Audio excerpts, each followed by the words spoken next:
Hi everybody, it's been a while since I've done a video, and that's because it was the end of the school year. And if you're a teacher, you know the end of the school year is probably not as crazy as the beginning of the school year, but pretty crazy.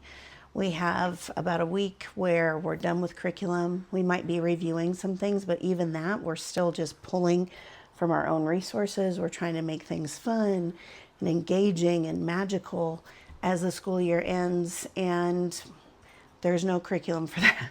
We're just making it up. And so it just gets a little crazy.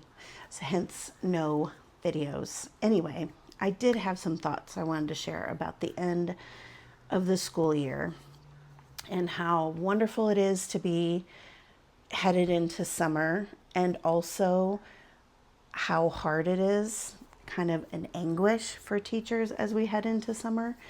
I read something on Instagram the second to last week of school that I cried over, of course.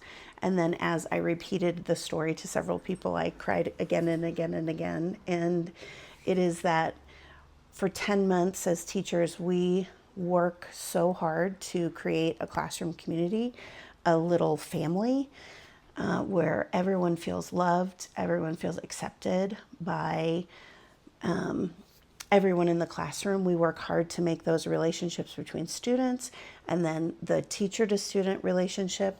We work so hard on that, and then all of a sudden 10 months is over and boop, we're just supposed to hand those kids over to someone new.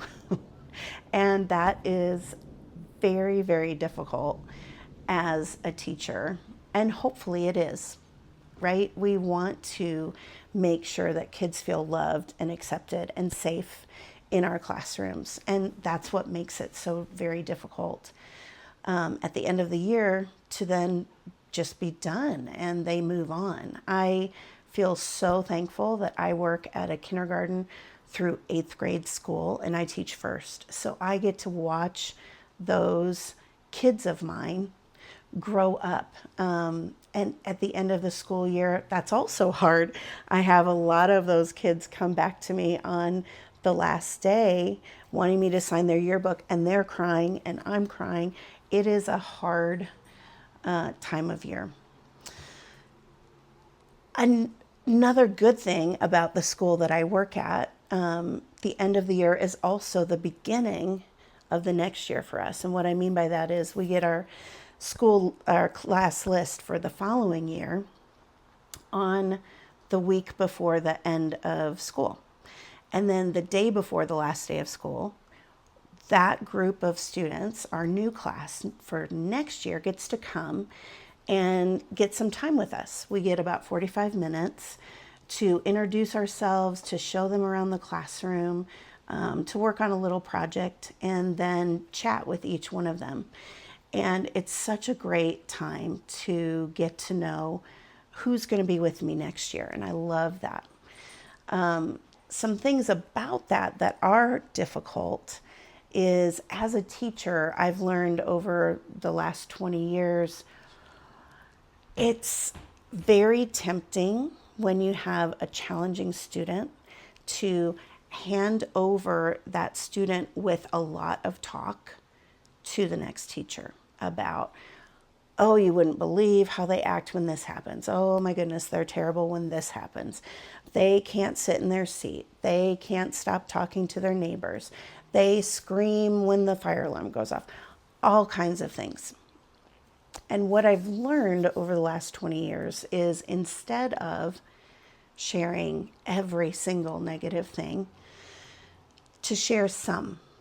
And to remember that this new teacher is going to create a very different relationship than I did with that student.